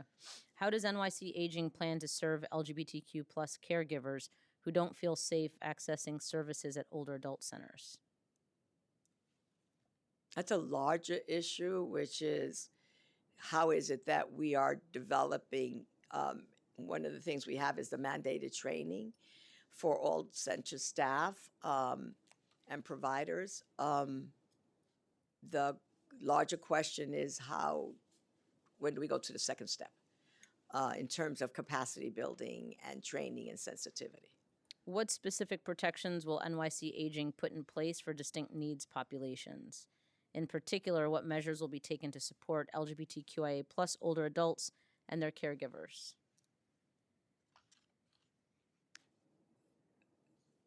No different than we would for any other caregiver. Just recognizing that the needs might be different and the familiar relationship might be different.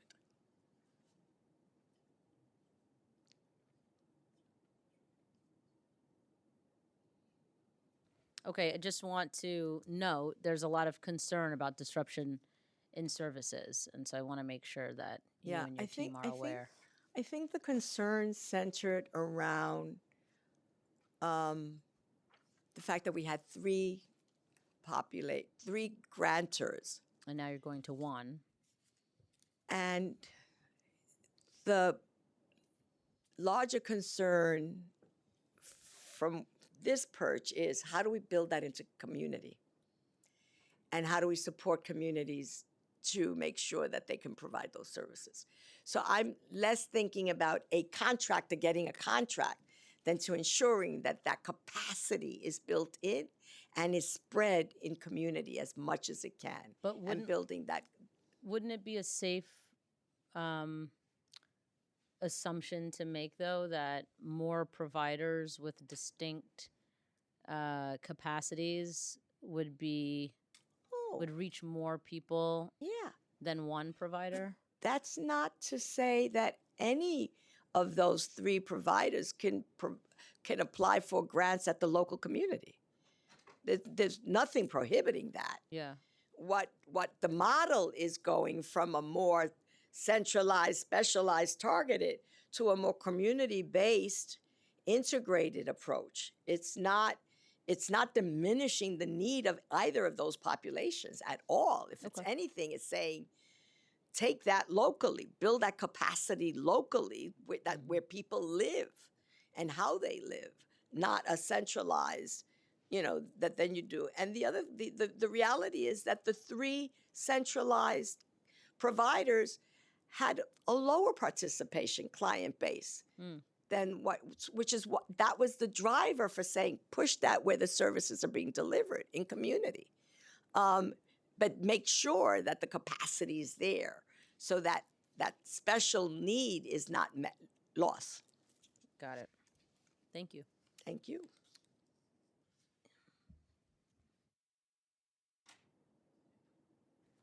Okay, I will move into public testimony. Thank you so much. And Thank you so congratulations to us much. both on our last hearing for the term I know. Thank you. and for the year. Thank you. And always, thank you for your partnership. Do not give up. If anything, we've got to move this forward, and we've got to really make sure that this becomes the model. Whether I agent remain 360. chair of this committee or not, I will never stop advocating for older adults. And I will, in whatever perch I have, will definitely become that strong activist. Love it. Well, then I look forward to seeing you in the streets. See ya. Wonderful holiday for all of you. You too. Thank you.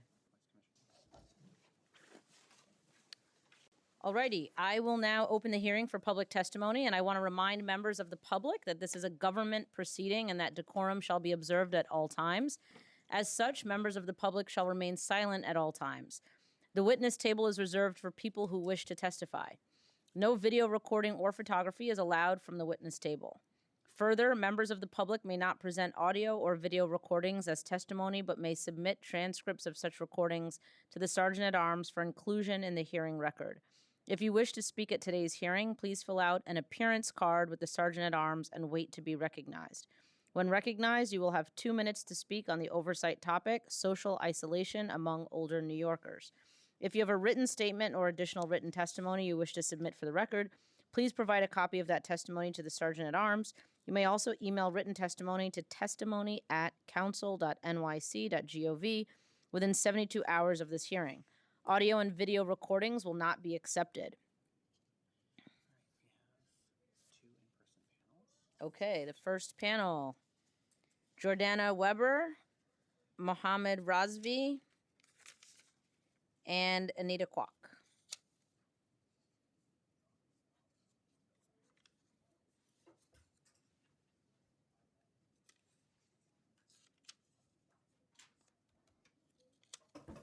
And Jordana, we can begin with you whenever you're ready.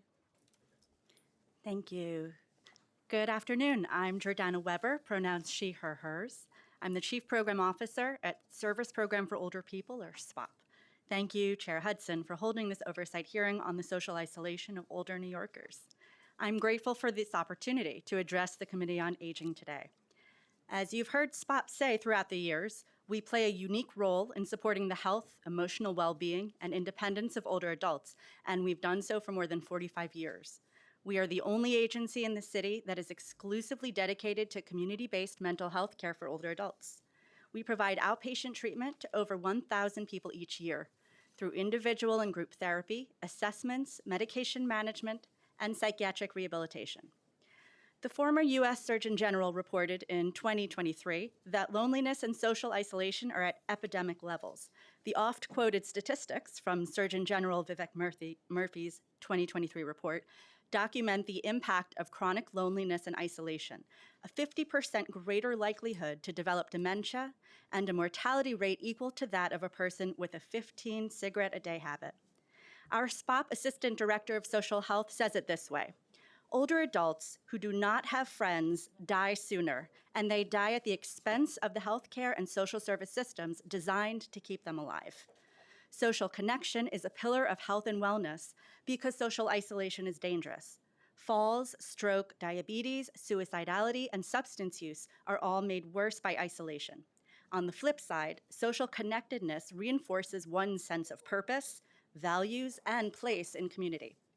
At SPOP, we see how the most isolated and the most fragile of older adults in New York City are those living with serious mental illness, alone in a home or in a room or unhoused throughout the city. Isolation can be self-imposed as a means to keep oneself alive and safe from the harm caused by community-imposed isolation. And we know that we have a responsibility to older New Yorkers to provide behavioral and social supports that welcome them back into the community. The solution to social isolation in older adults does not have a one-size-fits-all fix, but the first step is to invest in increasing human contact and removing the barriers to connecting. We can diversify ways and places to congregate so older adults recognize their own cultural and socioeconomic reference group, teach social skills that have either gone dormant due to years of isolation or that were never effectively taught in earlier life, and we can focus on the groundbreaking technology that increases human-to-human connection and rule out the technology that doesn't. Thank you for your work on behalf of all older New Yorkers and for this opportunity to testify. Thank you so much. Mohammed? Hello. So I have a written testimony which is requesting support for mental health counseling and so forth. But what I want to talk about is other things that are happening within the community that you alluded towards earlier. That is, under the current administration, we're actually teaching our seniors how to react against police encounters. What's your responsibility just in case if there is an ICE raid in your neighborhood or things happen and you're confronted. The sad part is when I was growing up, my mother said, Mo, your name is Mohammed, you're a Pakistani, you have to work 3 times as hard to succeed. Sadly, I have to tell some of my seniors, because of their name, because of their identity, because how they look, it's 3 times likely that they will be encountering such incidences. I can't explain to you how sad it is that I have to let my seniors and teach my seniors, show them what a warrant looks like. Give them examples of this is a warrant. And how many seniors come to us that are so afraid, and especially when there's a incident that's happening within the community. I kid you not, my seniors, our vans start loading the seniors and just take them home. And even some of my staff members who are legal workers, everything, they're so afraid.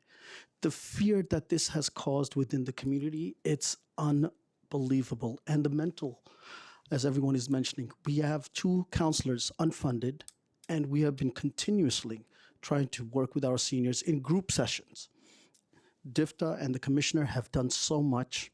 From the commissioner to Alan and to Eileen, just want to re-emphasize how important it is that we need to come together even stronger, because I don't know what's going to happen next month when the new administration is coming up, but I'm looking forward to, please, whatever you need from us to be there, we're there for you. Thank you so much. And can you just state your full name for the record? Oh, I'm sorry. My name is Mohammed Razvi. I'm the CEO and Executive Director of Council of People's Organization, the largest halal food pantry and halal meals on wheels in the country. Thank you so much. Anita? Thank you, Chair Hudfitson, for convening this oversight hearing on social isolation among older adults. My name is Anita Kwok, a policy analyst at United Neighborhood Houses, a member organization of settlement houses across New York. 20 years ago, UNH released a report that highlighted the risk of social isolation among older New Yorkers, and since then, we've been working to advance programs and funding solutions to address this. Our research demonstrates that investing in community-based programs and services are a clear antidote. Settlement houses and other CBOs, which offer a range of services in an integrated setting, are ideally suited to support older adults with their intimate knowledge of their communities and participation in their local network. Unfortunately, the essential services that the settlement houses offer are underfunded by government contracts. OACs haven't received a rate increase for congregate meals since the last procurement in 2021, despite the following years of inflation.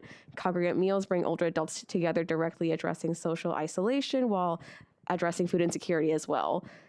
In addition, a multi-year agreement for the city to fund a COLA is expiring next year, and even with COLAs, direct service providers who support older adults are chronically underpaid, making retention and recruitment especially for multilingual staff, really difficult. With the new administration coming in next year, it's essential that the city budget addresses longstanding underfunding of these contracts and include ongoing COLAs and adequate wages for staff. Finally, we're really excited for this. UNH and our advocacy partners are launching a NORC in every neighborhood campaign because we believe that NORCs are a really sustainable and cost-effective ways to address older adult needs and combat social isolation. We really must grow these services to support more older adults, and we'll release a companion analysis of the NORC landscape in New York City soon, and it'll show the over 24 neighborhoods in the city that lack a NORC despite thousands of older adults in those neighborhoods. This is an analysis campaign and a budget campaign that will seek $10 million in the FY27 budget to create approximately 30 new NORCs. Thank you for your time. Thank you so much.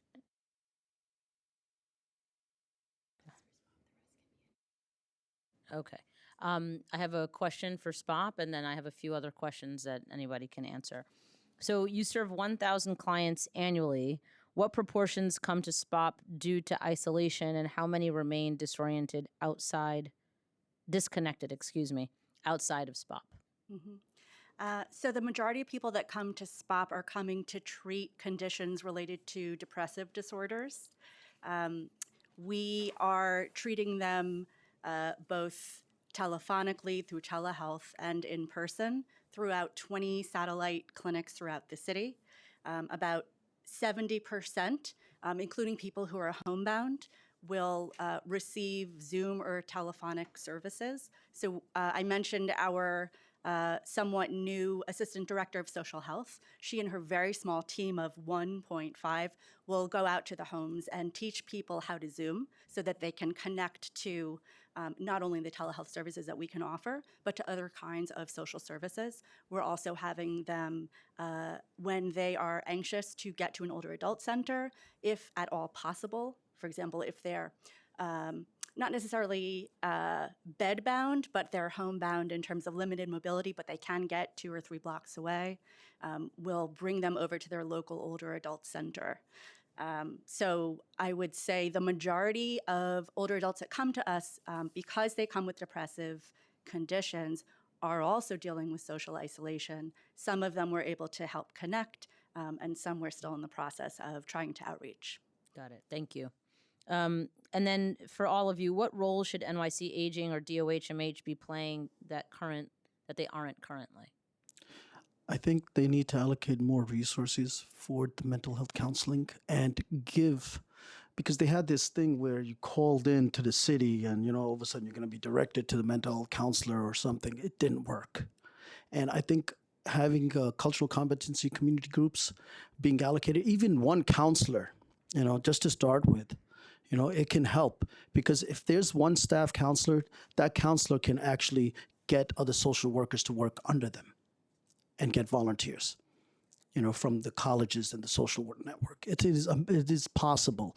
I think that's something you need to emphasize, and especially at these, with DIFTA older sites, I think it'll be great.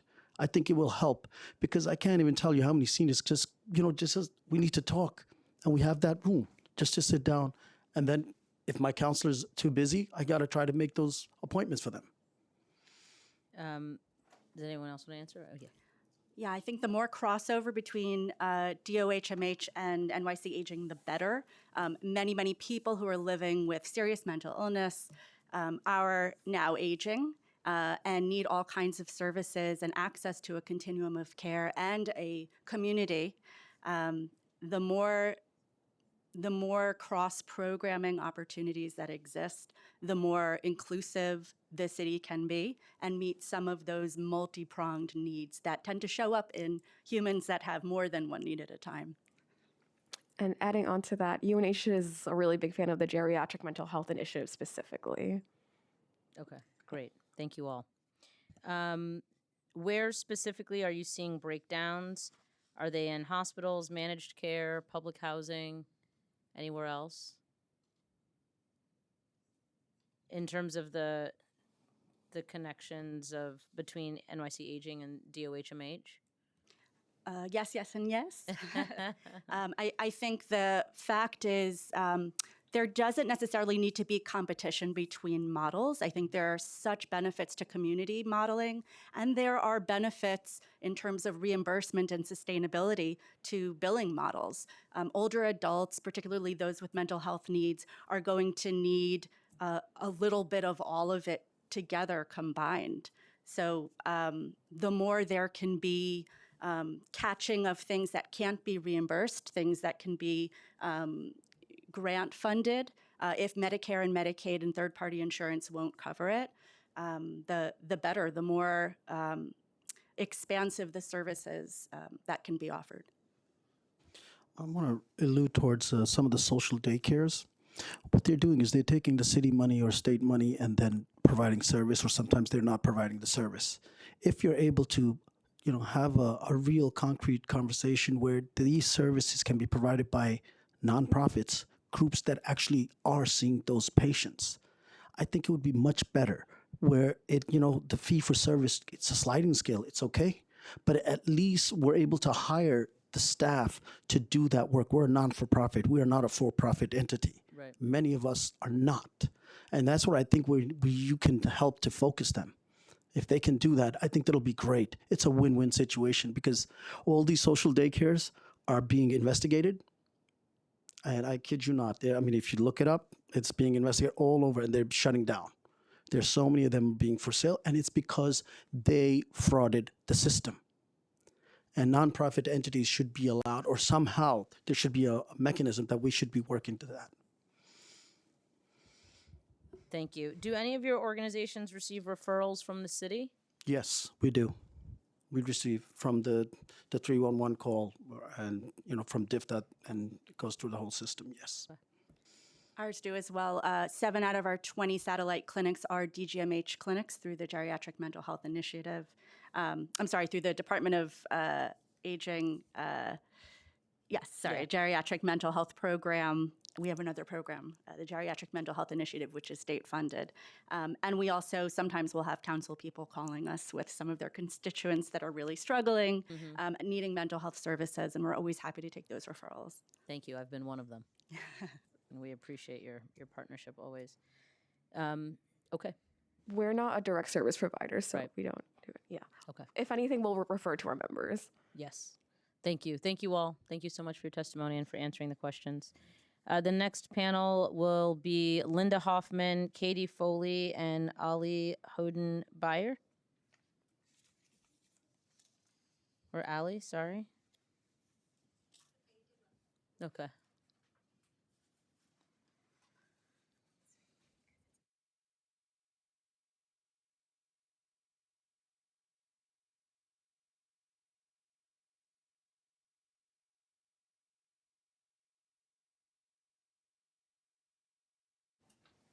Okay.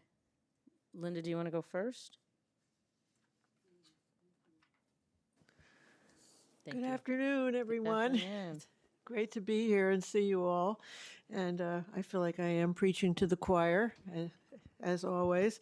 On behalf of our Board of Directors at New York Foundation for Senior Citizens, we deeply appreciate your ensuring the continuation of our home sharing program by supporting $250,000 from the Speaker's citywide budget, an allocation from your individual and borough delegations, and discretionary budgets for the next fiscal year.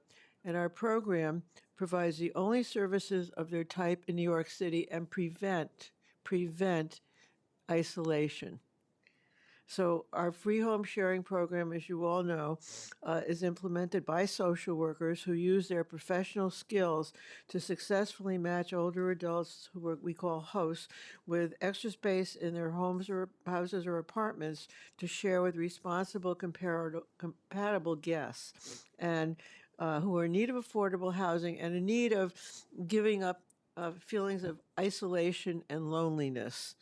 And during the last first 5 months of this fiscal year, we've matched 60 hosts and guests in 30 home share arrangements. Last year, we did 100 hosts and guests and 50 home share arrangements at the cost of $3,900 for one-shot deals. and we provided affordable housing. At the same time, we help older adults maintain their housing and remain in their homes. We also, as a component of this program, provide more help with, again, and preventing social isolation by having helping caregivers to take some time off and helping people who are alone who are above the Medicaid level to receive help in their own homes to remain there by providing home care and home attendance for $19.10 an hour when the local agencies in New York City are charging $30 to $35 an hour. It last year cost us to help each of these individuals $553 a person. Our study that we did from the July 1, 2024 to June 30th, 25 fiscal year found that with a total of $200,000 we received from the city council last year, we saved the city $1,767,000 in Medicaid expenses by preventing the need for institutionalization, and also by preventing homelessness and helping people find affordable housing, along with providing the city with significant annual savings in Medicaid and other expenses. Our home sharing and respite care program enables older adults to maintain, as I said, and remain in their own homes, obtain affordable housing, prevent feelings of isolation and loneliness, and prevent institutionalization in nursing and adult homes, and provides also jobs for home care workers. Our program is totally dependent on government funding each and every year to continue to fulfill an ever-increasing number of requests for its services. And to ensure that that happens again next year, we would be very grateful for your support, as I mentioned earlier. We do require at least, hopefully, $250,000 from the city speaker's budget, plus allocations from individual and borough delegation discretionary budgets. Thanks very much in advance for any help that you can provide and any support that you can provide. Absolutely. And thank you so much Thank for you. the work that you do and for your testimony.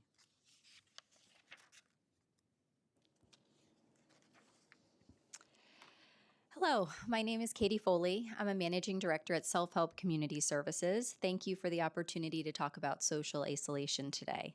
For nearly 90 years, Self Help has been dedicated to helping older adults live with dignity and independence, serving 25,000 people. And our legacy is rooted in our work with Holocaust survivors, giving us the lens of trauma, compassionate individual care. We see the growing crisis of social isolation every single day, and like has been stated here many times, we understand it's not just a feeling of loneliness. This is a mental, emotional, and physical condition. We recognize the importance of our older adult centers, our NORCs, our social programs. These are essential and vital programs for reducing social isolation. But we also understand that there isn't a one-size-fits-all model.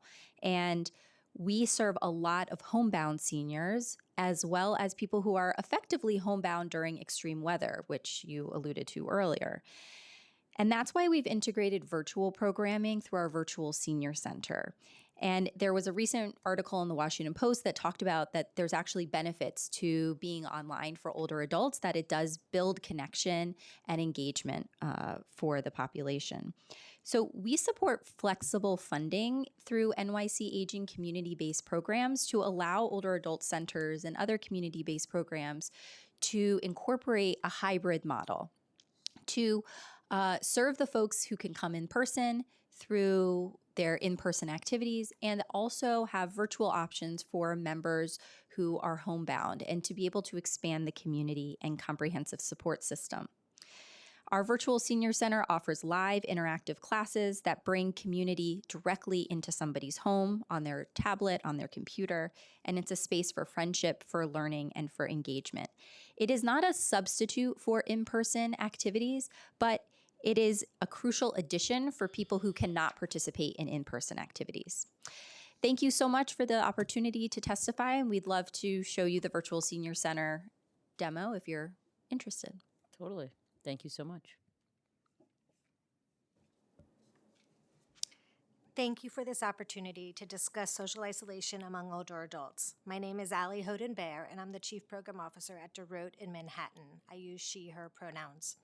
DeRote is unique among nonprofits serving older adults in that our sole mission is to prevent loneliness and isolation. We provide seniors with opportunities to connect socially with others and feel a sense of purpose and belonging. DeRote has deep expertise and a track record in building programs that foster social community. A powerful example is our Friendly Visiting Program, for which we match hundreds of trained volunteers with older adults for regular in-home visits. These one-on-one visits are profoundly enriching for both the seniors and volunteers. Key to the program's success is having our team of social workers behind the scenes to assess older adults, interview volunteers, and then carefully match them based on shared interests. We offer several other one-on-one programs, including caring calls, in which volunteers and older adults build remarkable connections through regular telephone visits. DeRote's intergenerational programs bring groups of older adults together with teens for activities. By fostering meaningful connections, these programs lead both generations to feel seen, valued, and part of a community. Finally, DeRote offers a range of cultural activities and lifelong learning for older adults with in-person, phone, and online formats to serve older adults who vary in interests, mobility, lack of transportation or Wi-Fi, or have different needs in bad weather. Whether it's an arts workshop, book club, museum tour, or tech help, we intentionally weave social connection into every program we offer. As a city, we can ease or prevent social isolation among older adults wherever they are. The key is putting social connection at the heart of all we do and providing the financial resources necessary for staff with the knowledge and expertise and the flexibility to make these programs work well. We're grateful that the Council, DFTA, and legislation from both Republicans and Democrats has elevated this issue, making it both critical and bipartisan. Thank you again for the opportunity to speak today. Thank you so much, and thank you all again for your testimony. We will now move to virtual testimony. Please wait for your name to be called to testify, and please select unmute when prompted.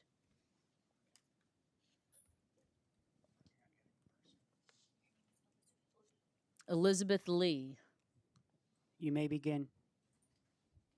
Hi, good afternoon. Can everyone hear me okay? Yes, thank you. Great. Hi, I'm actually here on behalf of Visions. My name is Elizabeth Lee. I'm testifying on behalf of our CEO, Molly Egan. And thank you again for having us and touching upon this important topic. Vision Services for the Blind and Visually Impaired, a 100-year-old New York City nonprofit delivering free rehabilitation, workforce, youth, and older adult services to people who are blind and visually impaired. I want to begin with the simple truth. Everything we know about social isolation among older adults is magnified when you lose your vision. As our city population ages, the 4 leading causes of vision loss, age-related macular degeneration, which our CEO has, diabetic retinopathy, glaucoma, and cataracts are all rising, especially among communities already facing health disparities. Vision loss is not an isolated medical condition. It is a gateway to disconnection. Without support, older adults who lose their sight often lose far more. Their mobility, their confidence, their access to community, and the daily interactions that make life meaningful. When an older adult New Yorker can't read mail, navigate their building safely, cook a meal, or leave home independently, the risk of social isolation skyrockets. And if you overlay vision loss on top of poverty, chronic illness, unsafe housing, or limited family support, isolation becomes almost guaranteed. At Visions, we see this every day, and we also see what is possible when the right supports are in place. Our staff provide in-home vision rehabilitation training, orientation and mobility instruction, assistive technology, coaching, and social programs that help older adults and also caregivers remain active and connected. At our Vision Center on Aging in Manhattan, New York City's first and only older adult center specifically designed for people who are blind and visually impaired, participants regain skills, rebuild community, and rediscover independence. For many, Thank you. it Your is time only... expired. Okay, You can thank you so much. you can finish the end there. Oh, Okay, I'm going to just focus on the 4 bullets. Funding for more in-home vision rehabilitation and mobility training, expanding accessible older adult centers, and also continuing our caregiver and community programs for those definitely who recently lost their sight, invest in assistive technology and training, and ensuring every city-funded aging initiative includes accessibility for the blind and visually impaired New Yorkers. So I thank you again for allowing us to testify. Thank you so much for your testimony, and thank you to everyone who has testified. If there's anyone present in the room or on Zoom that has not had the opportunity to testify, please raise your hand. Seeing no hands, I would like to note that written testimony, which will be reviewed in full by committee staff, may be submitted to the record up to 72 hours after the close of this hearing by emailing it to testimony@council.nyc.gov. Thanks to everyone who has testified. Thanks to the administration. And thanks, of course, to the staff for this committee in their work in preparing for today's hearing on social isolation among older New Yorkers, which we know is increasingly more prevalent now during the cold months and also the holidays. Thanks to everyone, and this hearing is adjourned.